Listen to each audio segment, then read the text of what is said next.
অরণ্যের গন্ধ আর মাটির সুর, সাঁওতালি গানের ছন্দে সংস্কৃতির এক বর্ণিল আয়োজন।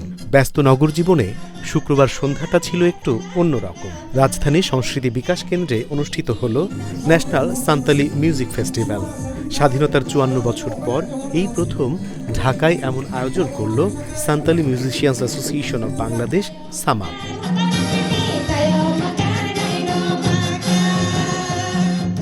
বাংলাদেশ নানা ধর্ম, বর্ণ ও জাতিগোষ্ঠীর মিলিত এক ভূখণ্ড, আর সেই বৈচিত্র্যের গুরুত্বপূর্ণ অংশ সাঁওতাল সম্প্রদায়। নিজস্ব ভাষা, সংস্কৃতি আর জীবনধারা নিয়ে শত বছরের ঐতিহ্য বহন করে চলেছে তারা। উৎসবের শুরুতেই ছিল ভিন্ন এক আবহ। জাতীয় সঙ্গীত পরিবেশনের পর ছোট্ট একটি গাছের গোড়ায় পানি ঢেলে উদ্বোধন করা হয় মূল আয়োজন। প্রকৃতিপ্রেমী সাঁওতালদের জীবন দর্শনেরই যেন তা এক প্রতীকী প্রকাশ। অনুষ্ঠানের উদ্বোধন করেন সঙ্গীত শিল্পী ও সমাজকর্মী কৃষ্ণকলি। তুলে ধরেন ইতিহাসের নানা আন্দোলনে সাঁওতালদের অবদানের কথা।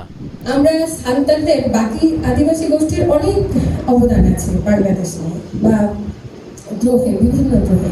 সাঁওতালদেরটা বিশেষভাবেই বলতে হয়। ব্রিটিশ বিরোধী আন্দোলন, তেভাগা আন্দোলন, মুক্তিযুদ্ধ, এমনকি ঠাকুরগাঁতে যে ওপেন মাইনিং হলো তার বিরুদ্ধে ফুলবাড়িতে, দিনাজপুর ফুলবাড়িতে যে কয়লা খনিতে ওপেন মাইনিং এর বিরুদ্ধে প্রথম দাঁড়িয়েছিল সাঁওতালরা, তারপরে অত্র অঞ্চলের সাধারণ বাঙালিরা। কিন্তু সেটার নেতৃত্ব শুরুটা করেছেন সাঁওতালরা, কারণ তারা প্রকৃতি নির্ভর জীবনযাপন করে। অনুষ্ঠানে কথা বলেন আইনজীবী অধিকার কর্মী প্রমীলা টুডু।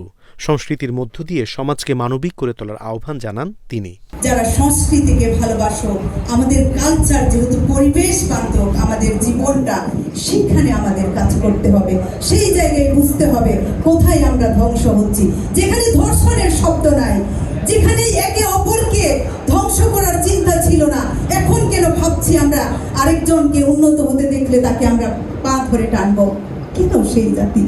আমাদের তো কানতে হবে সেই জায়গায়। শুধু আলোচনা নয়, পুরো আয়োজন জুড়েই ছিল সাঁওতালি সঙ্গীত আর নৃত্যের প্রাণবন্ত পরিবেশনা। মঞ্চ মাতান জনপ্রিয় সাঁওতালি ব্যান্ড সেঙ্গেল ও আড়াং।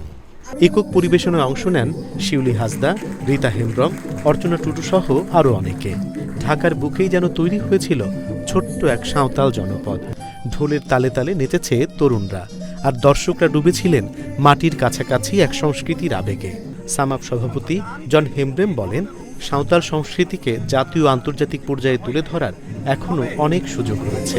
এদের এই বৈচিত্র্যময় সংস্কৃতি নিয়ে কাজ করার এখনো যথেষ্ট সুযোগ রয়েছে। আপনারা জানেন, আমি যদি সাঁওতালদের কথা বলি, সাঁওতালদের প্রায় 50টির অধিক গানের সুর রয়েছে, যেটা হয়তো আমাদের এই বাংলাদেশকে, আমি যদি বলি এথনোমিউজিক, এথনোমিউজিকের অন্যতম একটি পার্ট হলো সাঁওতালি সঙ্গীত।